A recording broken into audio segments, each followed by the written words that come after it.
ನಮಸ್ಕಾರ. ಇಂದಿನ ನಮ್ಮ ಚರ್ಚೆಗೆ ಸ್ವಾಗತ. ಇಂದು ನಾವು ಚರ್ಚಿಸಿರುವ ವಿಷಯ ನೆಮ್ಮದಿಯ ವಿನ್ಯಾಸ. ನಮ್ಮ ಮುಂದೆ ಕೆಲವು ತುಂಬಾನೇ ಸಣ್ಣ ಕಥೆಗಳಿವೆ. ನೋಡೋಕೆ ಬಹಳ ಸಾಮಾನ್ಯ. ಆಫೀಸ್ ಲಿಫ್ಟ್, ಊಟದ ಟೇಬಲ್, ಒಂದು ಕ್ಲೈಂಟ್ ಮೀಟಿಂಗ್, ಹೀಗೆ. ಆದರೆ ಈ ಎಲ್ಲ ಸಾಮಾನ್ಯ ದೃಶ್ಯಗಳ ಹಿಂದೆ ಒಂದು ದೊಡ್ಡ ಪ್ರಶ್ನೆಗೆ ಉತ್ತರ ಸಿಗಬಹುದು ಅಂತ ನನಗನ್ಸುತ್ತೆ. ಆ ಪ್ರಶ್ನೆ ಅಂದರೆ, ಈ ನೆಮ್ಮದಿ ಅಥವಾ ಸಂತೋಷ ಇದೆಯಲ್ಲ, ಅದನ್ನು ನಾವು ಹುಡುಕಿ ಪಡಿಬೇಕಾ ಅಥವಾ ಅದು ಬೇರೆನೇ ಏನಾದರೂ ಇದೆಯಾ? ಈ ಕಥೆಗಳು ಕೆಲವು ಸುಳಿವುಗಳನ್ನು ಕೊಡ್ತವೆ. ಇವತ್ತು ಈ ಕಥೆಗಳ ಮೂಲಕ ಆ ಸುಳಿವುಗಳನ್ನೆಲ್ಲ ಒಟ್ಟು ಸೇರಿಸಿ ನೋಡೋಣ. ಹೌದು, ನೀವು ಹೇಳಿದ್ದು ಬಹಳ ಸರಿ. ಇವು ಯಾವ ದೊಡ್ಡ ಫಿಲಾಸಫಿ ಪುಸ್ತಕದಿಂದ ಬಂದಿರೋ ಉದಾಹರಣೆಗಳಲ್ಲ, ಖಂಡಿತ ಇಲ್ಲ.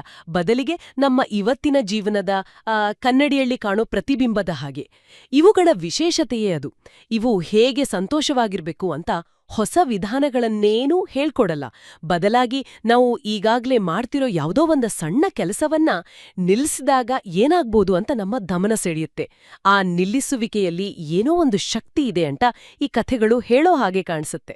ಸರಿ, ಹಾಗಾದ್ರೆ ಆ ನಿಲ್ಲಿಸುವಿಕೆಯ ಶಕ್ತಿಯನ್ನೇ ಒಂದೊಂದಾಗಿ ನೋಡೋಣ. ಮೊದಲ ಕಥೆ ರವಿ ಅನ್ನೋ ವ್ಯಕ್ತಿದ್ದು. ರವಿ ಪ್ರತಿದಿನ ಆಫೀಸ್ಗೆ ನಡೆದು ಹೋಗುವಾಗ ದಾರಿಯಲ್ಲಿರೋ ಅಂಗಡಿಗಳನ್ನು ನೋಡ್ತಾನೆ. ಚಹಾ, ಬಟ್ಟೆ, ಫೋನ್ ಎಲ್ಲವೂ ಮಾರಾಟಕ್ಕಿವೆ. ಆಗ ಅವನ ತಲೆಯಲ್ಲಿ ಒಂದು ಯೋಚನೆ ಬರುತ್ತೆ. ಎಲ್ಲ ಮಾರಾಟಕ್ಕಿರುವಾಗ ಸಂತೋಷ ಮಾತ್ರ ಯಾಕಿಲ್ಲ ಅಂತ. ಇದು ಇವತ್ತಿನ ಜಗತ್ತಿನ ಒಂದು ದೊಡ್ಡ ವ್ಯಂಗ್ಯ ಅಲ್ವಾ? ಇಡೀ ಜಗತ್ತು ಒಂದು ದೊಡ್ಡ ಮಾಲ್ ಥರ ಆಗಿದೆ. ನಮಗೆ ಬೇಕಾದ ಪ್ರತಿಯೊಂದಕ್ಕೂ ಒಂದು ಬೆಲೆ ಇದೆ, ಒಂದು EMI ಆಪ್ಷನ್ ಇದೆ. ಆದರೆ ನಮಗೆ ನಿಜವಾಗಿಯೂ ಬೇಕಾಗಿರೋದು ಮಾತ್ರ ಯಾವ ಅಂಗಡಿಯಲ್ಲೂ ಸಿಗಲ್ಲ. ರವಿಯ ಪ್ರಶ್ನೆ ಒಂದು ರೀತಿ ನಮ್ಮೆಲ್ಲರ ಪ್ರಶ್ನೆಯೂ ಹೌದು. ಖಂಡಿತ. ಅದೇ ಯೋಚನೆಯಲ್ಲಿ ಅವನು ಮಧ್ಯಾಹ್ನ ಆಫೀಸ್ನಲ್ಲಿ ಸುಮ್ಮನೆ ಒಂದು ಆನ್ಲೈನ್ ಶಾಪಿಂಗ್ ಆ್ಯಪ್ ತೆರೆಯುತ್ತಾನೆ. ತನಗೆ ಬೇಕಾದ ಒಂದೆರಡು ವಸ್ತುಗಳನ್ನು ಕಾರ್ಟಿಗೆ ಸೇರಿಸ್ತಾನೆ. ಆ 5 ನಿಮಿಷ ಏನೋ ಒಂದು ಸಣ್ಣ ಖುಷಿ, ಮನಸ್ಸು ಹಗುರಾದ ಹಾಗೆ ಆಗುತ್ತೆ. ಆದರೆ ಆರ್ಡರ್ ಕನ್ಫರ್ಮ್ಡ್ ಅಂತ ಬಂದ ತಕ್ಷಣ ಫೋನ್ ಪಕ್ಕಕ್ಕಿಟ್ಟು ಮೇಲೆ ಬೆಳಿಗ್ಗೆ ಇದ್ದ ಅದೇ ಹಳೆ ಭಾರ ಮತ್ತೆ ಮನಸ್ಸಿಗೆ ಬಂದು ಕೂರುತ್ತೆ. ಹೌದು ಹೌದು, ಇದು ನಮ್ಗೆಲ್ರಿಗೂ ಗೊತ್ತಿರೋ ಅನುಭವ. ನಾವಿದನ್ನ ರೀಟೇಲ್ ಥೆರಪಿ ಅಂತಾನೂ ಕರಿತೀವಿ. ಆದ್ರೆ ಆ ಮೂಲ ಲೇಖನದಲ್ಲಿ ಹೇಳೋ ಹಾಗೆ ಶಾಪಿಂಗ್ ಮಾಡೋದು ಸಂತೋಷ ತರಲ್ಲ. ಅದು ಕೇವಲ ನಮ್ಮ ಗಮನವನ್ನ ಸ್ವಲ್ಪ ಹೊತ್ತು ಬೇರೆ ಕಡೆ ಸೆಳೆಯುತ್ತೆ ಅಷ್ಟೇ. ಒಂಥರ ಮನಸ್ಸಿನ ನೋವಿಗೆ ಕೊಡುವ ತಾತ್ಕಾಲಿಕ ಅರವಳಿಕೆ ಚುಚ್ಚುಮದ್ದಿನ ಹಾಗೆ. ಅದರ ಪ್ರಭಾವ ಇಳಿದ ತಕ್ಷಣ ನೋವು ಮತ್ತೆ ಶುರು. ಹೌದು, ಇಲ್ಲಿಂದ ಕಥೆ ಒಂದು ಇಂಟ್ರೆಸ್ಟಿಂಗ್ ತಿರುವು ಪಡೆಯುತ್ತೆ. ಅಂದು ಸಂಜೆ ರವಿ ಮನೆಗೆ ವಾಪಸ್ ಹೋಗುವಾಗ ಒಂದು ವಿಭಿನ್ನ ನಿರ್ಧಾರ ಮಾಡ್ತಾನೆ. ಪ್ರತಿದಿನದ ಹಾಗೆ ಇಯರ್ಫೋನ್ ಹಾಕ್ಕೊಳ್ಳಲ್ಲ, ಫೋನ್ ನೋಡಲ್ಲ. ಸುಮ್ಮನೆ ಏನನ್ನೂ ಮಾಡ್ದೆ ಕೇವಲ ನಡೆಯೋಕೆ ಶುರು ಮಾಡ್ತಾನೆ. ಆಗ ಯಾವುದೇ ಪ್ರಯತ್ನ ಇಲ್ಲದೆ ಅವನ ಮನಸ್ಸಿನ ಓಟ ನಿಧಾನವಾಗುತ್ತೆ. ಹೊರಗಿನ ಶಬ್ದಗಳು ಕೇಳಿಸುತ್ತವೆ. ಇಲ್ಲಿ ಒಂದು ಬಹಳ ಮುಖ್ಯವಾದ ಒಳನೋಟ ಇದೆ. ಈ ಕತೆ ವಹಿವಾಟಿನ ಸಂತೋಷ ಅಥವಾ ಟ್ರಾನ್ಸಾಕ್ಷನಲ್ ಹ್ಯಾಪಿನೆಸ್ ಅನ್ನೋ ಕಲ್ಪನೆಯನ್ನೇ ಪ್ರಶ್ನೆ ಮಾಡುತ್ತೆ.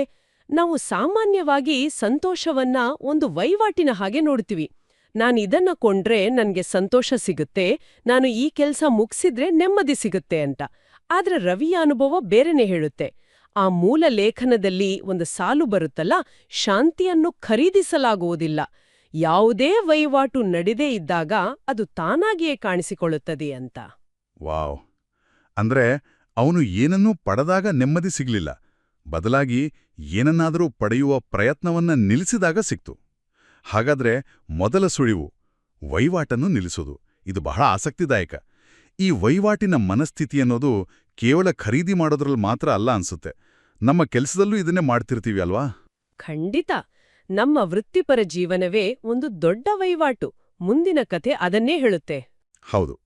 ಈ ಎರಡನೇ ಕಥೆ ಮೀರಾ ಅನ್ನೋ ಕನ್ಸಲ್ಟೆಂಟ್ ಬಗ್ಗೆ. ಅವಳ ಕೆಲಸವೇ ಸಮಸ್ಯೆಗಳನ್ನ ಗುರ್ತಿಸಿ ಅದಕ್ಕೆ ಪರಿಹಾರಗಳನ್ನ ಮಾರಾಟ ಮಾಡೋದು.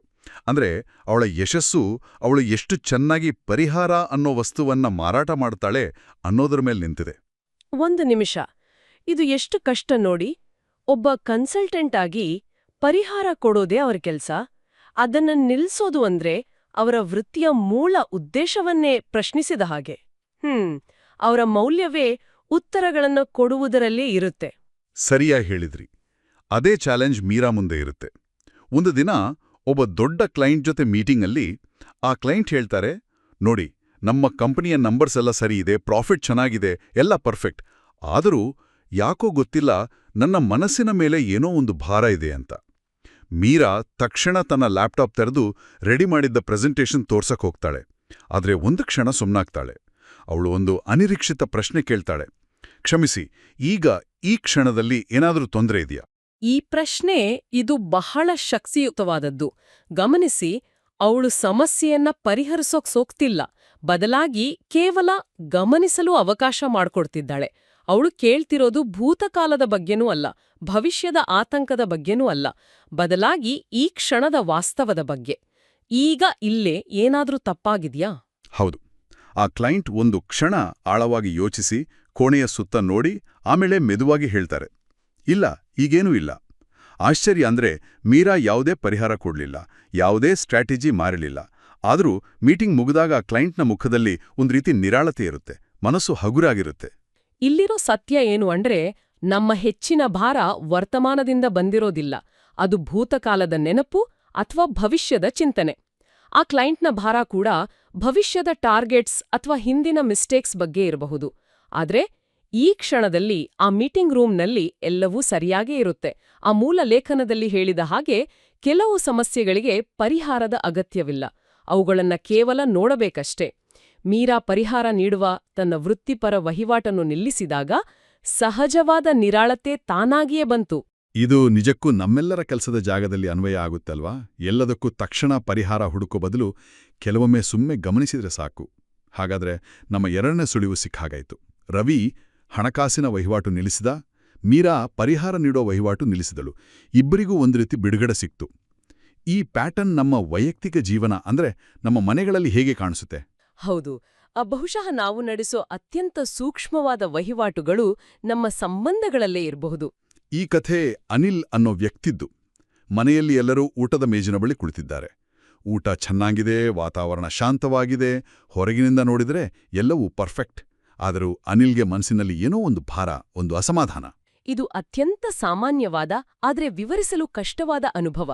ಹೊರಗಿನ ಪರಿಸ್ಥಿತಿ ಸಂಪೂರ್ಣವಾಗಿ ಸರಿಯಾಗಿದ್ದರೂ ಒಳಗಿನ ಸ್ಥಿತಿ ಸರಿಯಿಲ್ಲದಿದ್ದಾಗ ಆಗುವ ಗೊಂದಲ. ಯಾರಾದ್ರೂ ಏನಾಯ್ತು ಅಂತ ಕೇಳಿದ್ರೆ ನಮ್ಹತ್ರ ಉತ್ತರನೇ ಇರಲ್ಲ, ಯಾಕಂದ್ರೆ ಟೆಕ್ನಿಕಲಿ ಏನೂ ಆಗಿರಲ್ಲ. ಹೌದು. ಅವನ ಹೆಂಡತಿ ಏನಾಗಿದೆ ಅಂತ ಕೇಳಿದರು. ಅನಿಲ್ ಹತ್ರ ಉತ್ತರವಿಲ್ಲ. ಆಗ ಅವನು ತನ್ನ ಚಮಚವನ್ನ ತಟ್ಟಿಯ ಮೇಲೆ ಇಟ್ಟು ತನಗೆ ತಾನೇ ಒಂದು ಪ್ರಶ್ನೆ ಕೇಳ್ಕೋತಾನೆ. ಈಗ ಈ ಮೇಜಿನ ಮೇಲೆ ಏನ್ ಕಡಿಮೆ ಇದೆ? ಇದು ಮೀರಾ ಕೇಳಿದ ಪ್ರಶ್ನೆಯ ಹಾಗೇ ಇದೆ, ಆದ್ರೆ ಬೇರೆ ಸಂದರ್ಭದಲ್ಲಿ. ತನ್ನ ಗಮನವನ್ನ ತನ್ನ ಮನಸ್ಸಿನೊಳಗಿನ ಭಾರದಿಂದ ಹೊರಗೆ ವಾಸ್ತವದ ಕಡೆಗೆ ತಿರುಗಿಸ್ತಿದ್ದಾನೆ. ಖಂಡಿತ. ಆ ಪ್ರಶ್ನೆ ಕೇಳಿದ ತಕ್ಷಣ ಆ ಪ್ರಶ್ನೆಯ ಅರ್ಥಹೀನ ಅನ್ಸಿ ಕರಗಿ ಹೋಗುತ್ತೆ. ಯಾಕಂದ್ರೆ ಆ ಮೇಜಿನ ಮೇಲೆ ಏನೂ ಕಡಿಮೆ ಇರಲ್ಲ. ರುಚಿಯಾದ ಊಟ ಇದೆ, ಪ್ರೀತಿಯ ಕುಟುಂಬ ಇದೆ, ಅವನ ಮನಸ್ಸಿನಿಂದ ದೂರುಗಳಿಲ್ಲ, ಹೋಲಿಕೆಗಳಿಲ್ಲ. ಅದೇ ಊಟ, ಅದೇ ಜನ. ಆದರೆ ಅವನ ಮನಸ್ಥಿತಿ ಸಂಪೂರ್ಣವಾಗಿ ಬದಲಾಗುತ್ತೆ. ಆ ಭಾರ ಮಾಯವಾಗುತ್ತೆ. ಇನ್ನಷ್ಟು ಬೇಕು, ಮನೆ ದೊಡ್ಡದಿರ್ಬೇಕು, ಊಟ ಇನ್ನೂ ರುಚಿಯಾಗಿರ್ಬೇಕು, ಈ ಹುಡುಕಾಟ ನಿರಂತರ.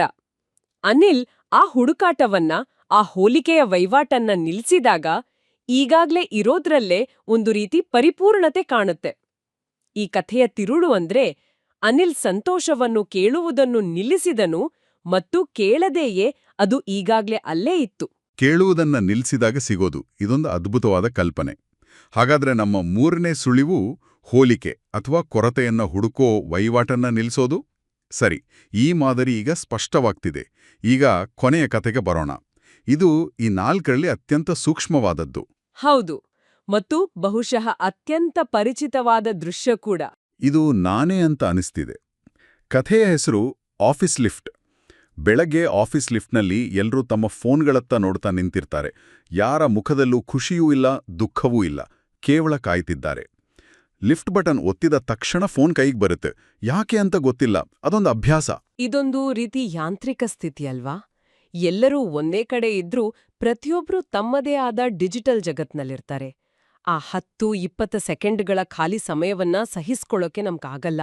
ಆ ಸಣ್ಣ ಬೇಸರವನ್ನ ಕೂಡ ನಾವು ತಕ್ಷಣ ಯಾವುದಾದ್ರೂ ಮಾಹಿತಿಯಿಂದ ತುಂಬೋಕೆ ಪ್ರಯತ್ನಿಸ್ತೀವಿ. ಆಗ ರಾಹುಲ್ ಅನ್ನೋ ವ್ಯಕ್ತಿ ಒಂದು ಸಣ್ಣ ಆದ್ರೆ ಮುಖ್ಯವಾದ ಕೆಲಸ ಮಾಡ್ತಾನೆ.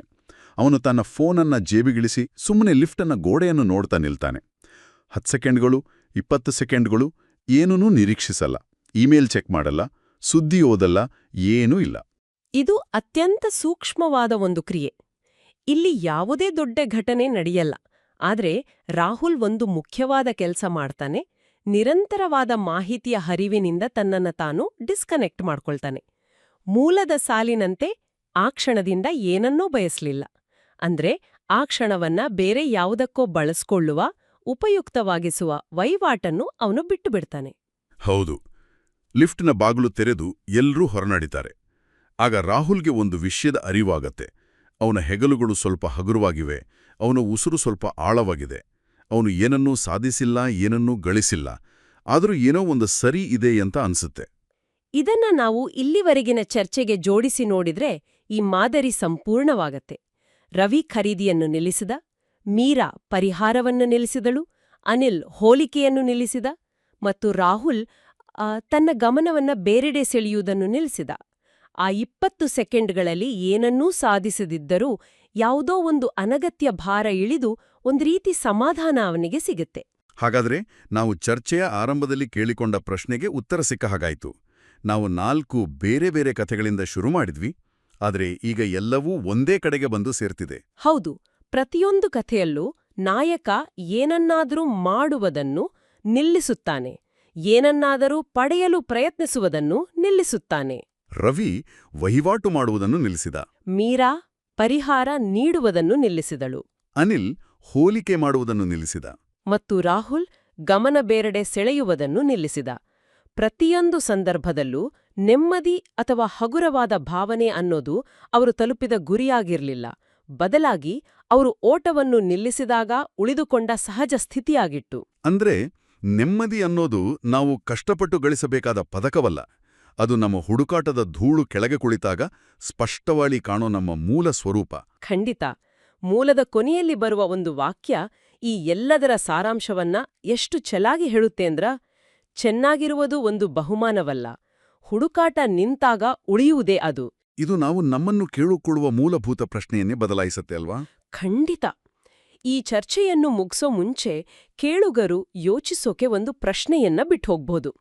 ಸಾಮಾನ್ಯವಾಗಿ ನಾವು ನೆಮ್ಮದಿಯನ್ನು ಹೇಗೆ ಕಂಡುಹಿಡಿಯುವುದು ಅಥವಾ ಸಂತೋಷವಾಗಿರಲು ನಾನು ಏನು ಮಾಡಬೇಕು ಅಂತ ಕೇಳ್ಕೊತೀವಿ. ಆದ್ರೆ ಈ ಕಥೆಗಳು ಹೇಳೋ ಹಾಗೆ ನೆಮ್ಮದಿ ನಮ್ಮ ಸಹಜ ಸ್ಥಿತಿಯಾಗಿದ್ರೆ ಆಗ ಈ ಪ್ರಶ್ನೆಯೇ ತಪ್ಪಾಗಿರ್ಬಹುದು. ಬಹುಶಃ ನಾವು ಕೇಳಿಕೊಳ್ಳಬೇಕಾದ ನಿಜವಾದ ಪ್ರಶ್ನೆ ಹೀಗಿರ್ಬೋದು: ನನ್ನ ಯಾವ ಹುಡುಕಾಟಗಳು, ಯಾವ ವಹಿವಾಟುಗಳು ಮತ್ತು ಯಾವ ಹೋಲಿಕೆಗಳು ಈಗಾಗಲೇ ಇರುವ ಆ ಸಹಜ ಸ್ಥಿತಿಯನ್ನು ಸದ್ಯಕ್ಕೆ ಮರೆಮಾಚುತ್ತಿವೆ?